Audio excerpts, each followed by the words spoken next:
Bismillah, alhamdulillah, salatu wassalamu ala rasulillah wa ala alihi wa man tabi'ahum bi ihsanin ila yaumiddin, amma ba'd. Ya ayyuhalladzina amanu taqullaha haqqa tuqatih wa la tamutunna illa wa antum muslimun. Fa inna asdaqal hadithi wa ahsanal kalami kitabullah wa khairal hadi hadi Muhammadin sallallahu alaihi wasallam wa syarrul umuri muhdatsatuha. Alhamdulillah, pada malam hari yang berbahagia ini Allah Subhanahu wa taala memberikan limpahan rahmat kepada kita seluruhnya. Dengan adanya majelis ini, semoga Allah Subhanahu wa taala melimpahkan berkah bagi kita seluruhnya. Amin. Yang kedua, ini malam pertama, besok kalau misalnya kosong jadwalnya, tidak apa-apa sekali lagi. Karena berikutnya harus ke luar daerah. Nah, para ikhwan yang dirahmati oleh Allah Subhanahu wa taala, kajian singkat kita yaitu tentang kehidupan dan aset. Kita berbicara tentang aset. Ya, aset ini adalah sesuatu hal yang menjadi cikal bakal amalan yang terus berputar ketika kita sudah tiada. Kita banyak meremehkan perkara tentang aset. Bahkan kita tidak menyimpan aset untuk kematian kita. Banyak di antara kita itu melupakan hal-hal kecil, sementara dia mementingkan hal-hal besar. Ingatlah suatu pesan Nabi SAW bahwa Rasulullah SAW bersabda, Innallaha idza ahabba qauman ista'malah. Sesungguhnya Allah Subhanahu wa taala jika mencintai seorang hamba, maka dibuat hamba tersebut bermanfaat. Kaifa yasta'miluhu? Bagaimana dia dimanfaatkan? Yuwafiquhu bil amali salih qabla mautih. Dia diberikan taufik oleh Allah Subhanahu wa taala untuk bisa beramal saleh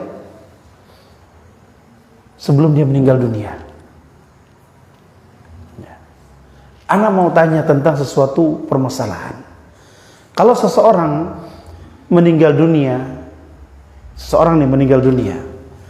kemudian hartanya masih tersisa, disedekahkan oleh keluarganya, apakah terjadi khilaf di antara para ulama harta tersebut sampai atau tidak? Apakah ijma atau khilaf tentang harta orang yang sudah meninggal dunia sampai atau tidak? Khilaf atau ijma? Ayo. Khilaf. Karena mazhab Syafi'i mengatakan tidak sampai.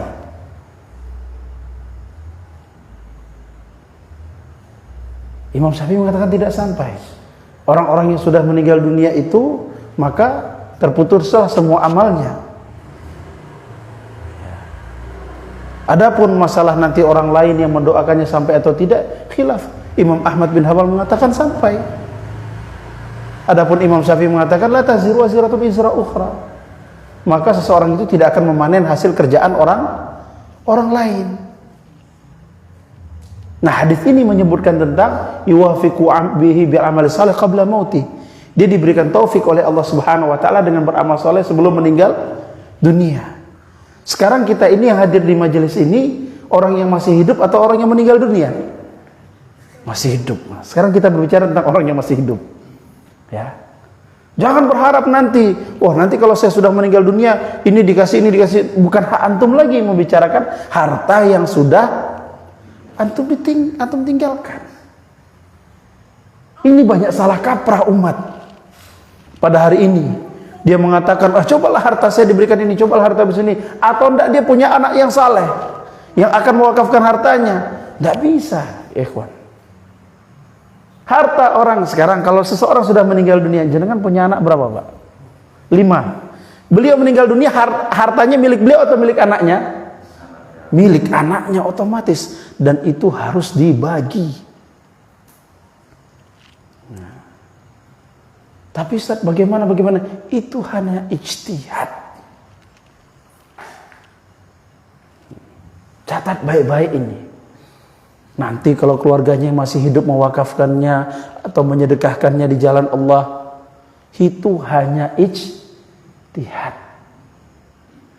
Yang pasti adalah kalau sekarang kita masih hidup, kita sedekah nyampe enggak? Nyampe. Kita berbicara yang pasti.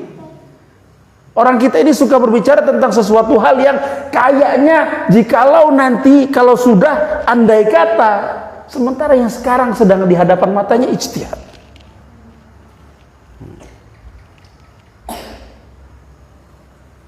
Ini kita berbicara sesuatu yang benar-benar ada di hadapan kita.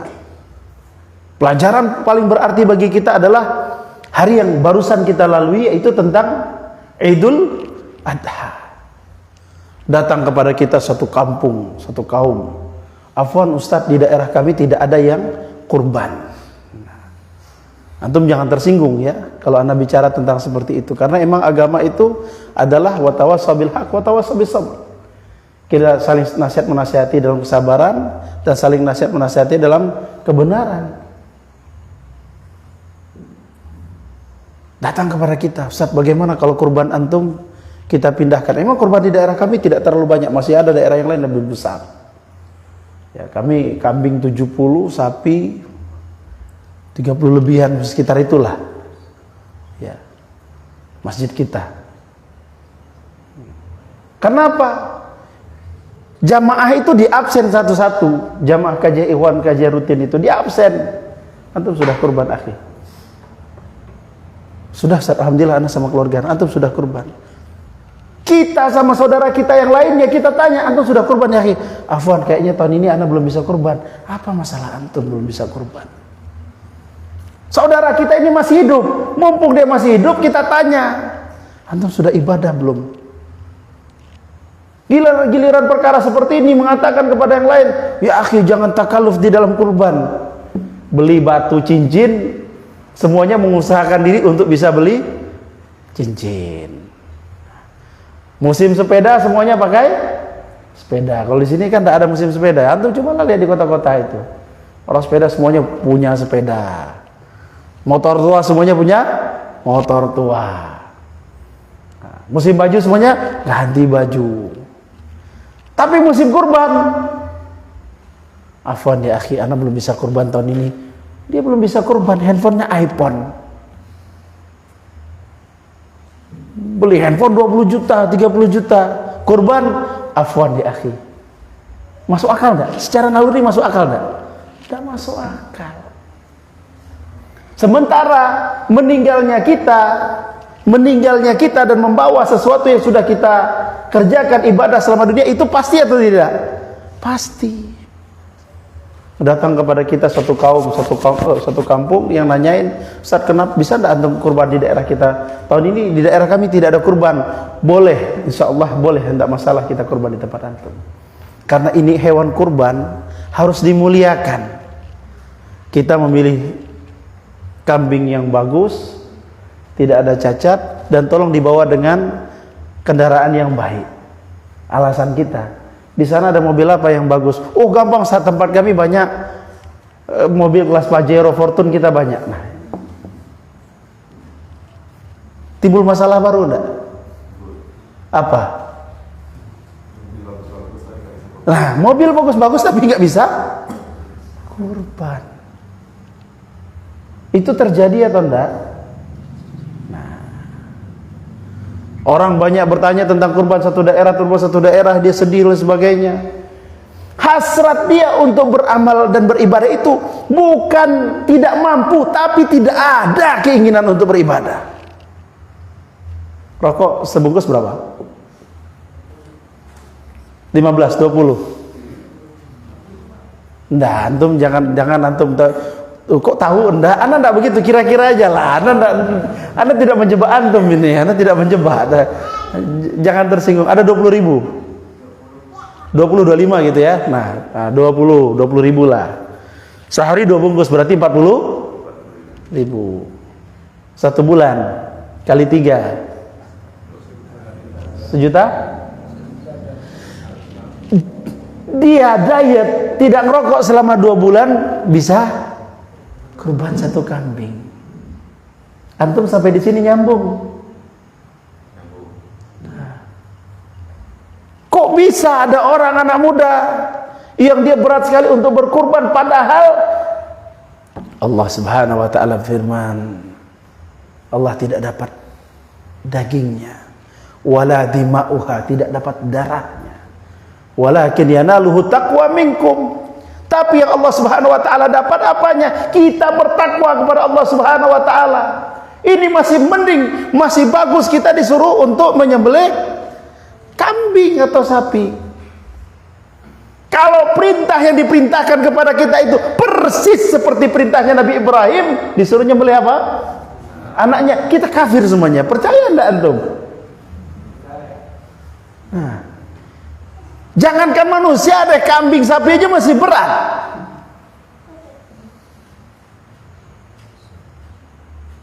Padahal Allah Subhanahu wa taala menyamaratakan fasalli rabbika wanhar, salatlah dan sembelihlah. Allahu akbar. Waduh, iya juga Ustaz. Nah, kenapa tidak nabung dari sekarang? Nggak logis. Ini dihitung jamaah di sini berapa yang rutin. Kalau ke kurbannya tahun depan di bawah itu, ini tandanya sudah bubarin aja kajiannya, nggak usah buka kajian. Ya. Kami Kalimantan punya prinsip seperti itu. Jamaah di masjid kita itu kalau ada kawannya sakit, dia kesusahan, yang lain tidak tolong, sudah bubarin aja kajiannya, nggak ada manfaat kita kajian. Ilmu masuk telinga kanan, keluar telinga kanan, nggak lewat ke telinga kiri. Tidak ada loyalitas. Nabung dari sekarang, sisihkan duit. Ada ibu-ibu, Masya Allah, dia nabung uang dari suaminya. Setiap tahun dia berkorban. Sudah 5 tahun dia tidak pernah putus dari kurban. Kayaknya hidupnya bukan sederhana, di bawah sederhana. Dia ngirit untuk tidak makan yang mewah. Iya Ustaz, kalau saya tambah lauknya nanti saya tidak bisa menyisihkan uang untuk kurban. Ini takaluf atau tidak? Ini berlebih-lebihan atau tidak? Enggak. Karena dia tahu dia mati, yang dia bawa lauk yang mewah atau kurban yang dipersembahkan untuk Allah. Kan beda statusnya seseorang. Ya Allah, ya Rabb, saya rela diet, tidak saya bayar, tidak saya bakarkan rokok-rokok saya untuk kambing. Ini persaksian yang sangar di hadapan Allah.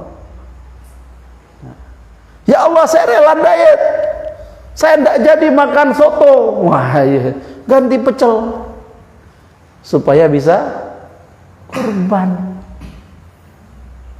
Itu dilihat atau tidak sama Allah? Dilihat. Kita ilmu itu tidak usah antum belajar ilmu. Ya, harapan kepada kita hafal qaidah, hafal mutun dan lain sebagainya, itu harapan tinggi. Tapi saking tingginya, yang kecil tidak dikerjakan. Ini musibah. Kita lagi pinggir jalan bawa hewan kurban, isi bahan bakar, berhenti mobil. Bang, apa tuh bang? Hewan kurban. Jatah saya mana? Ih, kok mukanya tidak tahu malu sekali. Dia pakai Innova, berhenti di samping kita, tanya jatah. Seharusnya dia malu-malu ngeliat kayak gini, ih orang itu kurban. Seharusnya dia bilang, bang ini tolong, ini kurban saya juga, tolong bagikan ya. Ini tanya jatah. Orang itu kalau dikasih terima. Seharusnya dia berbangga kepada manusia yang lainnya. Wa amma bi ni'mati rabbika fahaddits. Nikmat yang Allah berikan kepadamu, sampaikan kepada manusia. Pak, ini kurban saya, sapinya tidak mampu saya tarik, merobohkannya kami harus 15 orang, 20 orang. Gagah ini sapinya kalau dihadapan kepada Allah Subhanahu wa taala. Ya Rabb, ini sapi saya. Wah, kan gagah. Ini ndak. Orang yang kurban dia pakai muka manyun-manyun segala. Mereka kurban, kita nggak dikasih. Kok ndak tahu malu gitu loh. Ada ndak yang seperti itu? Insya Allah di sini ndak ada, di sana. Anak kan cerita yang di sana. Kalau di sini, masya Allah, kayaknya tampangnya sangar-sangar di sini gitu ya. Mana fastabiqul khairat? Jadi ilmu agama ini dipelajari kemana? Ini yang terjadi kepada kita. Semuanya berlomba-lomba untuk satu, bangun rumah, satu ini, satu itu. Antum tidak ditanya hari kiamat tentang di mana antum tinggal. Tapi antum ditanya di akhirat tentang apa yang sudah antum kurbankan di jalan Allah Subhanahu wa taala. Antum tidak ditanya pada hari kiamat tentang mobil yang antum pakai. Tapi kita ditanya pada akhirat, pada hari kiamat tentang apa yang sudah kita fasilitaskan untuk ibadah. Ini aset ini. Ini aset. Kegigihan kita mendidik mereka ini harus luar biasa. Tempel, ajak ngomong, ajak cerita. Duduk, anak kita bawa cerita. Assalamualaikum, salam. Gimana anak kabarnya? Sehat? Sehat, Bi. Kamu tadi mainnya gimana? Saya tadi main begini, main begitu. Ajak ngomong anak. Keadaan kamu bagaimana? Kita seperti ini, seperti itu. Boleh nggak begini? Anaknya nggak pernah diajak ngomong, nggak pernah diajak cerita. Tapi angan-angannya kepada anaknya sangat tinggi.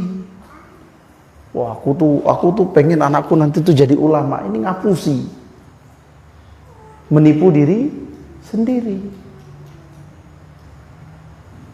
Ini aset ini. Anak dididik, setiap langkah dia kita arahkan, ini boleh, ini tidak boleh. Belum pahamkan lagi, ini boleh, ini tidak boleh. Belum pahamkan lagi, ini boleh, ini tidak boleh. Kita harus sabar di dalam mendidik. Ya. Jangan ngelihat anak itu maunya dimarahin terus, jangan. Kalau mau ngelihat orang tua yang baik di dalam berperangai, lihat tingkah anaknya. Apakah dari kecil dia memiliki aset untuk kedepannya? Nanti ketika itu anaknya dimasuk pondok memiliki harapan yang tinggi. Kan banyak zaman sekarang ini orang tua sudah meributkan gelar anaknya. Betul enggak? Imam Syafi'i gelarnya apa? Doktor, profesor. Tidak ada. Tapi bermanfaat bagi umat. Tidak masalah. Antum punya anak gelar, memiliki gelar yang tinggi, profesor, dokter, dan sebagainya, tidak masalah, itu bagus. Tapi antum harus ingat, bermanfaatnya anak bukan seperti itu. Ya. Jadi anak itu setelah ditaruh di pondok, pulang tetap harus digembleng. Dudukkan dia, apa pelajaran kamu di sekolah? Nah, ayo bawa jalan. Ajak dia untuk beramal. Jangan biarkan anak kita itu bermimpi dengan impian yang tidak masuk akal. Anak kita suruh belajar terus, suruh ini terus ini, kita tidak tahu, bukan spek dia di situ. Nah, kita yang sudah punya anak jenengan 5 atau Pak? Sama semua atau beda-beda? Beda-beda atau? Iya itu. Ada anak yang suka macul, ada anak yang suka main layangan, ada anak yang suka main sepeda, ada anak yang suka begini, suka begitu dan sebagainya. Tapi intinya langkahnya adalah sama. Ini kita berbicara tentang aset. Yang tadi adalah kita memaksimalkan harta yang kita miliki. Yang kedua, kita tidak melupakan aset yang kita punya. Anak-anak kita, jam terbang mereka, baca Al-Qur'annya, duduknya. Kita berdoa kepada Allah. Kita yang di sini bukanlah berarti kita yang lebih sempurna, enggak. Tapi kita adalah orang-orang yang berlomba kepada Allah Subhanahu wa taala untuk bisa punya aset. Nanti kalau kita meninggal dunia, kita pasti ditanya. Tolong anak-anak dibawa ngobrol, duduk. Nah, bagaimanapun muka anak antum, ya duduk. Bagaimanapun rupanya dia duduk. Gini, gimana? Kan yang bikin anak kita rusak pada hari ini itu apa? Apa yang bikin anak rusak? Dia curhat kepada orang lain. Anak itu lebih percaya orang tuanya atau percaya kawannya? Ayo. Percaya siapa? Siapa kan? kawannya. Nah, kenapa dia tidak percaya orang tuanya? Allah, aku ngomong itu kena marahin. Betul kan? Iya. Padahal kebahagiaan anak itu dia bercerita kepada kita. Jangan setiap anak-anak datang itu cerita lalu dimarahin. Kamu tidak boleh begitu, tidak boleh begitu. Nah, coba kita pikirkan solusinya bagaimana. Antum ajak anak antum untuk menjadi dewasa.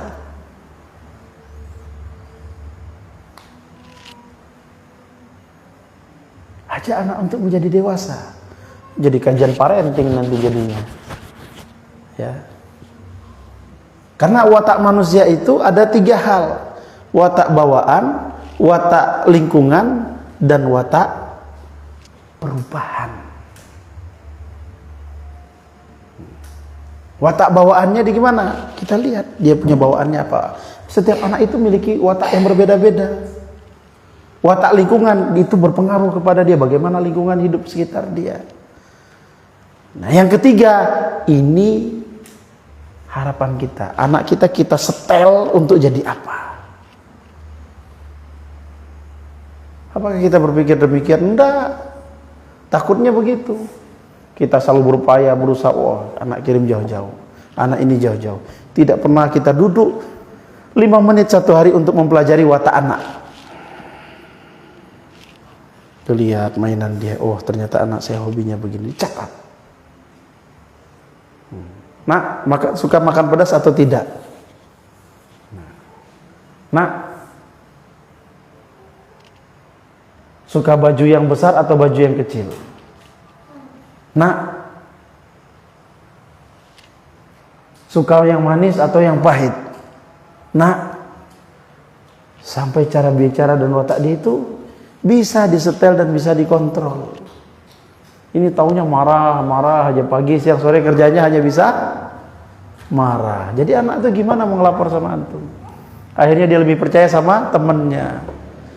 Ingat, ada sebuah hadis Rasulullah SAW bercerita, "Innallaha la yantazil ilma intiza'an minal ibad walakin yaqbidul ilma biqabdil ulama." Manusia ketika ingin membinasakan suatu kaum itu tidak dibunuh kaumnya. Ini bukan semua rakyat makhluk ini dibunuh Allah, tidak. Walakin yaqbidul ilma biqabdil ulama, tetapi ilmu itu diambil dengan cara ulamanya diwafatkan. Apa bahasanya? Mafhumul muwafaqahnya. Kalau anak ini curhat sama bukan ulama, ini masalah enggak? Masalah.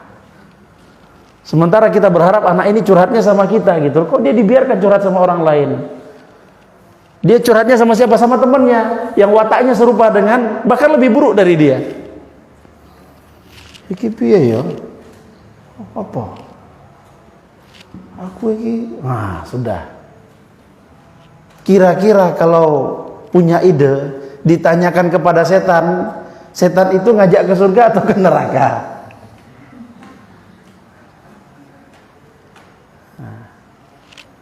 Ini terjadi tidak terjadi? Aku mau curhat, aku udah capek pakai kerudung, curhatnya sama orang non muslim. Semua agama itu sama aja lah, mau pakai kerudung juga, daripada kamu nggak baik mending kamu lepas kerudung. Ya, capek kita masukin dia ke pondok karena dia curhatnya sama orang lain. Aku udah capek ini, baik-baik aku pengen mabuk, ya sudah minum sekali 2 kali tidak apa-apa kok.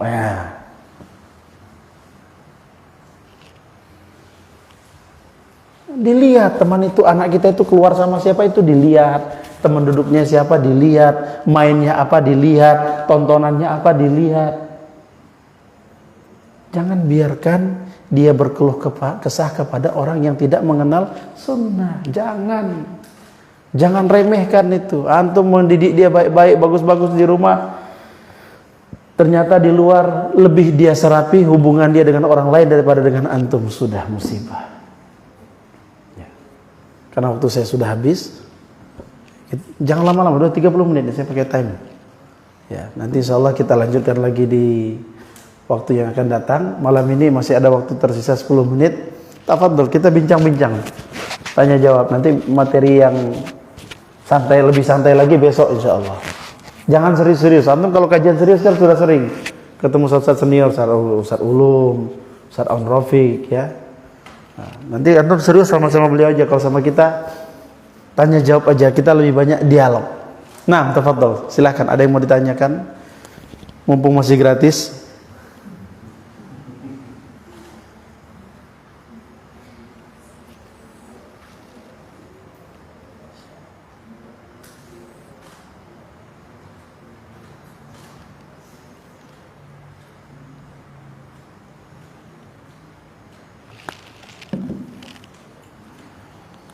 Tafadhol. Bagaimana caranya memberi waktu kepada anak-anak kita setelah pulang sekolah? Nah, bagaimana cara memberi waktu kepada anak-anak kita itu sesudah pulang sekolah? Yang pertama,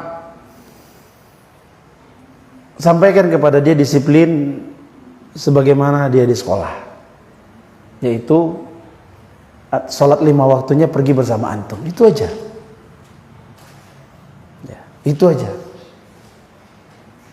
Jadi ketika dia sudah pulang dari pondok, dia pulang ke rumah, jangan antum biarkan dia sibuk dengan handphonenya, sibuk dengan kehidupan dia, atau antum bertanya dia tentang uang. Perkara yang paling saya benci kepada anak, orang tua menagih pengeluarannya. Ini sama dengan orang tua tidak bertuhan. Paham tidak? Orang tua tidak bertuhan. Bapak ini sudah habis biaya besar untuk nyekolahkan. Saya paling benci dengan kalimat itu. Biarkan anak itu mikir sendiri dan dia dapat info dari orang lain. Tidak layak orang tua mengatakan ini kepada anaknya. Kalau orang lain silakan. Nah, ini anak Agung. Anak yang ngomong sama dia, kamu belajar yang serius Le. Jadi perempuan dok ya. Dok, belajar yang serius. Orang tuamu itu sudah banyak habis biaya untuk kamu sekolah. Jangan antum yang nagih. Bapak itu sudah habis biaya besar buat nyekolahkan kamu. Ntar gampang Pak, ntar saya ganti. Apa jawaban antum kalau kayak gitu? Nah, tidak boleh orang tua. Sekarang Allah Subhanahu wa taala firman, "Wa ma min dabbatin fil ardi illa 'ala Allahi rizquha." Tidak ada yang hidup di atas muka bumi pasti Allah tanggung rezekinya. Orang tua zaman sekarang itu adalah orang tua yang tidak percaya kepada Allah, sudah berubah jadi ateis semuanya.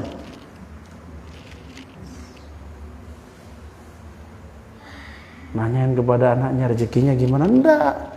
Ajak anak untuk rajin beribadah, ajak anak untuk rajin sholat. Nanti Allah yang melangkahkan kakinya ke tempat di mana rezeki dia berada. Betul enggak? Ini kembalikan lagi tauhid kita. Nah beliau itu loh, kemana Pak cari rezeki Pak? Ke Medan nih Pak ya. Sudah ada planning dari muda dulu ke Medan. Ini orang terbalik, dari Jawa ke Sumatera, Sumatera ke Jawa. Ngapain manusia ini kan? Coba antum aja lah yang di Sumatera, beliau aja di Jawa. Itu tandanya rezeki itu sudah Allah atur. Tauhid kita betulkan bahwa Allah Subhanahu wa taala, innallaha yarzuqu may yasha'u bighairi hisab. Kita selalu tahu Allah memberikan rezeki kepada siapa yang Allah inginkan tanpa batas. Allah tidak pernah bilang tentang batas. Tugas kita itu hanya ibadah. Apa yang kita punya bagi. Kalau kita ngeliat orang kaya stroke, apa? Syukur. Punya duit makan dewe. Nah, nanti kalau sakit stroke, mampus Pak sampean katanya kan. Nah, tahu coba sekarang gini. Ada daging, dia makan sendiri 10 kilo dan lemak-lemaknya atau jeroannya, kira-kira asam uratnya turun atau naik? Nah, turun ke kaki. Nah, tapi kalau 10 kilo dibagi dia ke 20 orang, setengah kilo dimakan sekeluarga, cukup enggak? Cukup. Asam uratnya gimana? Aman. Seperti itu rezeki dunia. Waktu ketika anak kita pulang, jangan antum biarkan mereka, tidak boleh. Bermuamalahlah dengan dia dengan muamalah yang baik. Nah, ayo kita ke masjid. Dan antum jangan putus asa. Wa'mur ahlaka bis-sholati wastabir 'alaiha. Suruh keluargamu untuk ibadah kepada Allah Subhanahu wa taala dan bersabar kepada mereka. Kamu ini udah di pondok kok harus ngomongin. Ya iyalah. Kalau udah tidak perlu diomongin, ngapain juga antum masukin ke pondok? Kita masukin ke pondok itu supaya apa? Supaya ada yang ngomongin. Kan pagi, siang, sore, malam di pondok itu diceramahin. Ustadznya banyak. Capek ustadz satu ngomong, ustadz satu lagi ngomong, ustadz satu lagi ngomong. Sehingga di otak dia itu, wah, ceramah lagi. Aduh.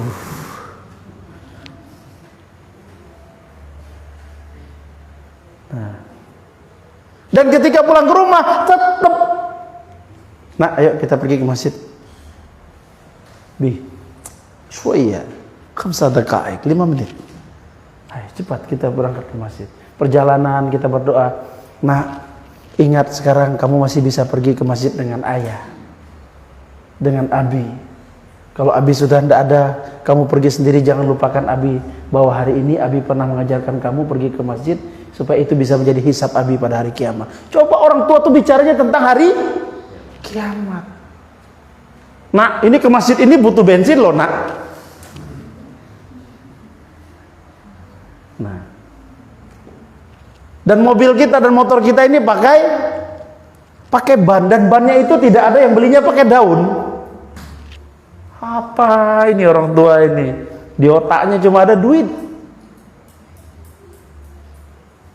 Ini tidak bagus.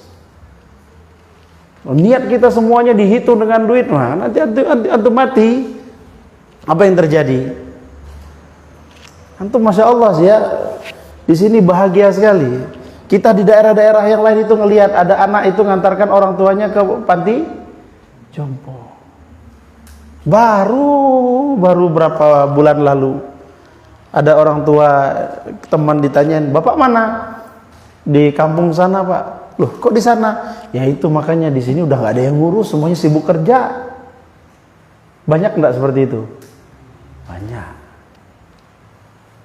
Bakar aja usahanya, habiskan hidupnya untuk mengabdi sama orang tua. Itu jauh lebih baik. Kenapa anak bisa sampai membuang orang tua sejauh-jauh itu? Kenapa? Karena orang tua dia ngajarin dia tentang duit. Kami kerja, Pak. Pagi aku kerja, Pak, sampai sore, Pak. Tidak ada yang ngurusin Bapak. Akhirnya orang tuanya, ya sudah nak, kalau gitu Bapak sakit taruh di saudara Bapak aja. Enak enggak kedengarannya ini? Untuk apa dia jauh-jauh belajar ilmu agama kalau ujung-ujungnya seperti itu? Nah, antum yang merasa tersinggung, yang merasa, ya merasalah mumpung masih hidup. Diresapi baik-baik, dihayati. Ya Allah, ternyata aku sedang diomongin, dihayati. Ya, kalau sudah diomongan seperti ini masih tidak menghayati, Anda tidak tahu hati antum terbuat dari apa itu. Ya, kita tidak mendidik anak kita untuk urusan uang itu pasti Allah janjikan. Tapi kita mendidik anak dan keluarga kita untuk mengabdi. Kami dari Kalimantan ke sini ini bayar apa gratis? Bayar. Tidak bisa kita naik pesawat itu bilang sukron. Udah naik pesawat, duduk, turun, jazakallah khair atas tumpangannya, kula nuwun, matur suwun nggih. Bisa apa enggak? Jangan dihitung biayanya. Ayo kita keluarga di Jawa, semua anak-anak angkut, ajarkan ke mereka ke tempat di mana mereka harus mengabdi. Waduh, ini tidak ada. Jangan kalau antum dari awal sudah mempersulit diri, bilang belum ada biaya, doanya miskin terus. Akhirnya sampai mati tetap miskin. Banyak enggak seperti itu? Banyak. Karena doanya sudah didesain di mindset di otaknya untuk jadi orang miskin. Tuh, jangan, perjalanannya jauh. Nanti gimana di sana? Emang Allah tidak dengar doa kita?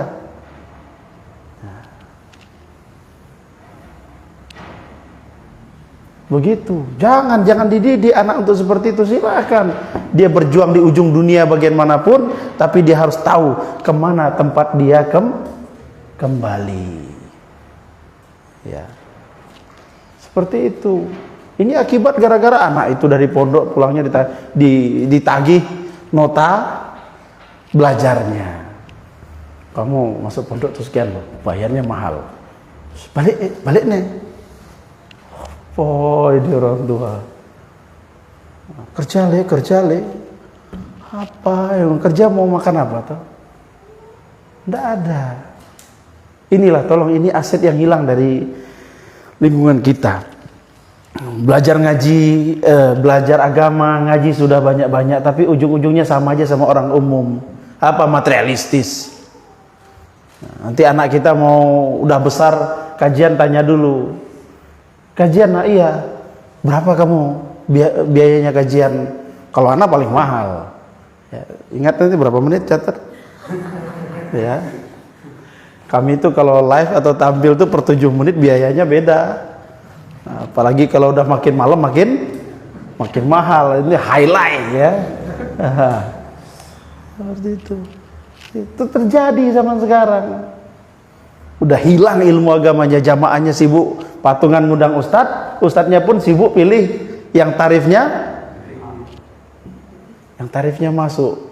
Ngajian di Sabilul Mukminin masuk, nggak mampu mereka bayar. Udah nanti aja kajiannya. Itu terjadi enggak? Terjadi. Antum masukin anak ke pondok, siap-siap hidup miskin. Ya, kasih tahu dari awal. Jangan berharap nanti siap-siap hidup kaya. Jangan. Kaya itu bonus.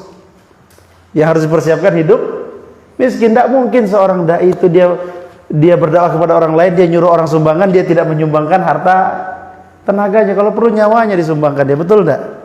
Iya. Makanya jangan berharap yang aneh-aneh dengan seorang dai. Naam. Sudah jam 8 pas, nanti kalau sudah lewat jamnya nanti antum bingung, nanti tarifnya sudah lain. Ya. Sudah babak kedua sudah beda. Nah, insyaallah kita lanjutkan lagi besok, yaitu kita akan berbicara tentang beberapa kaidah kehidupan atau rutinitas kita. Ya. Dari segi tauhid. Tetap kita bicara tentang tauhid. Yang Anda sampaikan tadi adalah berbicara tentang tauhid, beberapa hal. Yang pertama yaitu pentingnya kita memiliki aset untuk hari kiamat. Ingatlah, apapun yang kita keluarkan, apapun yang kita sumbangkan, dan apapun yang kita korbankan pasti dihitung oleh Allah pada hari kiamat. Yang kedua, aset berjalan kita anak-anak ini. Antum didik dia dengan baik, dipulang dites, baca Al-Fatihah, sholatnya bagaimana. Nanti ketika dia besar, dia pasti akan mengajari anaknya. Antum jangan aneh-aneh. Wah, saya akan mengajarkan ilmu kepada 1000 orang. Jangan, sudah anak sendiri aja. Nanti akan jadi 1000 orang. Anak kita 1, anak kita 5, anak beliau ini 5. Nanti dia ngajarin istrinya atau ngajarin suaminya, jadi 5 kali 2 jadi 10. Nanti dia masing-masing dari 10 ini punya anak 2. Jadi 20. Betul enggak? Dan ketika meninggal dunia ini akan terus menjadi amal jariah. Pikirkan itu. Jangan anak-anak ini diracunin. Anak afwan ya, anak kesini, anak ngelihat anak antum main game, anak ambil HP-nya. Anak lihat anak antum main game, main handphone, anak ambil HP-nya. Anak pengen ngelihat bentuk wajah bapaknya yang mana. Oh, ini tuh orang tua yang merusak anak. Nil, kalau ketahuan main game diapain, Nil? Dihukum, mau diapain? Tempeleng, tahu dia. Ya. Kaki ke kepala, kepala ke kaki. Jangan main-main sama kita. Dengar kalian? Ini serius apa main-main wajahnya? Serius. Macam-macam. Ya. Begitu. Antum jangan racuni anak antum, rusak anak antum seperti itu. Anak-anak zaman dahulu duduk main bola, sudah main bola. Ada bola kalian? Ada bola? Ada. Daniel udah beli bola tuh. Nanti besok kasih mereka bolanya, tinggalkan, dengar. Rusak minta lagi, nanti ngomong sama Abu Zakir. Sesama mahamam, WA namam, belikan lagi. Pokoknya bola mereka rusak, belikan lagi, biar dikirim dari Kalimantan. Nah, daripada kalian main handphone, main tuh bola. Interaksi sama manusia, teman kita itu manusia, bukan robot. Nah, seperti itu merusak. Dan yang ketiga, yang paling utama adalah bagaimana kita memaklumi kekurangan anak. Anak pulang dari pondok, dia punya kekurangan, jangan dimarahi. Wajar, dia adalah masa-masa untuk selalu ditempel, ditegur. Tidak boleh lo gitu, nah kamu itu gimana tuh, kan dalilnya seperti ini. Oh iya Bi, dia di pondok itu hanya mempelajari ilmu, prakteknya nanti ketika dia pulang orang tuanya. Innamal fa abawahu yuhawidanahu ayunasiranahu ayumajjisana. Ya, semua kelahiran itu dalam fitrah. Sekarang orang tuanya yang menjadikan dia Yahudikah, Nasranikah atau Majusikah. Nah, orang tua yang berhak menentukan anak-anaknya kemana nanti. Ini sudah lebih 6 menit di jam saya. Kita tutup dulu di sini. Insyaallah ketemu lagi hari esok. Semoga bermanfaat. Ya, kalau ada kata yang salah mohon maaf. Kalau ada yang tersinggung ya diresapi dan dihayati baik-baik ya. Ya, karena biasanya emang kalau kita ngisi biasa tersinggung itu, pulang nanti mikir 1000 kali, tidak apa pikirkan, catat baik-baik. Hati hari ini saya tersinggung banget, catat baik-baik, diresapi, kalau perlu dihayati, saya tersinggung gitu. Kalau tidak tersinggung itu kan aneh. Ya, subhanakallahumma rabbana bihamdika asyhadu an la ilaha illa anta astaghfiruka wa atubu ilaik. Assalamualaikum warahmatullahi wabarakatuh.